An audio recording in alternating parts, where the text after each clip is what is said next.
JRPGs are a massive genre that spanned 40 years, so it can be hard to know exactly where to start, especially when there are so many different people telling you all of these different things. The important thing to know is that this is something that's going to be pretty personal to you. It likely won't be the same for everyone. Even though that sounds kind of hard, hope is not all lost. There are certain keystone JRPGs that are pretty easy to recommend to pretty much anyone from any range of experience. From what I've come to understand, the best way to recommend a JRPG is to attack that from exactly where each person stands. That means choosing a platform. Most people are already pretty heavily invested into a specific platform, so, you have your Nintendo guys and gals, your PC master race, your Sony and Xbox patriots. Why don't we start there? Afterwards, I'll tell you what I think is the best overall starting point, regardless of platform. People that are invested in Nintendo are in luck. There's already a very high quality JRPG that likely lines up with what your interests already are.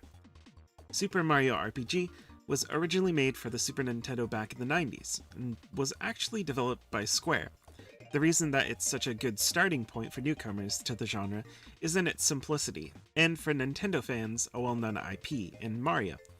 It very quickly acclimates players to basic JRPG systems, and it shows off a lot of what makes JRPGs great. A quirky but well-constructed story that keeps you engaged, fun characters with unique personalities, and gameplay that is simple but nuanced. It even has a nice challenge hidden within the game for those that want something a bit more difficult. On top of that, it's a good starting point for those who want to get invested in Mario's various RPG series.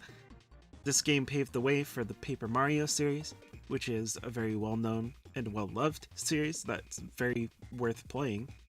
And if it wasn't for how great the original Super Mario RPG is, I probably would have chosen the original Paper Mario for Nintendo players.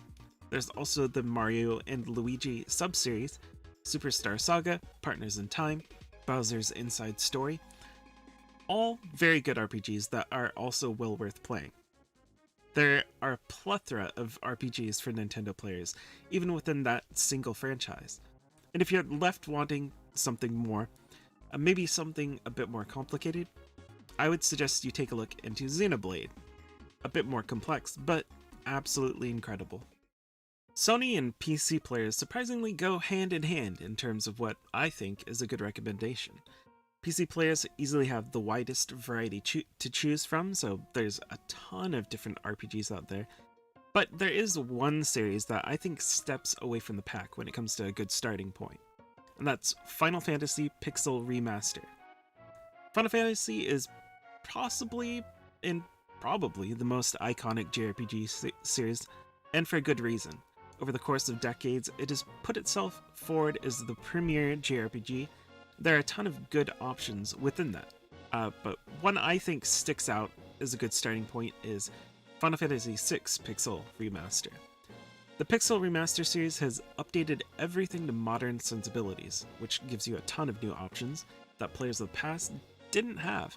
Options like the ability to turn off random encounters completely. It also added an experience point multiplier. You can save at any point in the game. It makes it much more accessible than it ever has been before. On top of that, it updated the visual quality of each game a lot, including the UI and the sprites of the characters. Final Fantasy VI specifically has been touted by many as at least a top 5 JRPG, by many top 2. It also has many of the systems that you'll find in a lot of different JRPGs, should you become interested and invested into the genre. It has a nice difficulty curve that won't put newcomers in over their heads, and that combination of great game, smooth and intuitive systems, and just a great story makes this a really good starting point for anyone that wants to make the leap into JRPGs. Really, 4, 5, and 6 are all pretty good starting points. And the reason I chose Final Fantasy VI is because it has a bit more modern sensibilities in the way that it plays, and I found it the most engaging out of the 3. But if either 4 or 5 piqued your interest, they're perfectly legitimate choices, so feel free to jump into those instead. Xbox is a bit of a difficult one to find a good recommendation, not because there aren't any good JRPGs on the system, but it's not as clear where a good starting point would be. But there is a series that has been ongoing for a very long time that fits the bill, and one title in particular in that series that I think holds up very well. The Tales series is one of the longest running JRPG series, with games all the way back to the Super Nintendo days. What makes this series particularly unique is that it's always had a different style of combat than other JRPGs.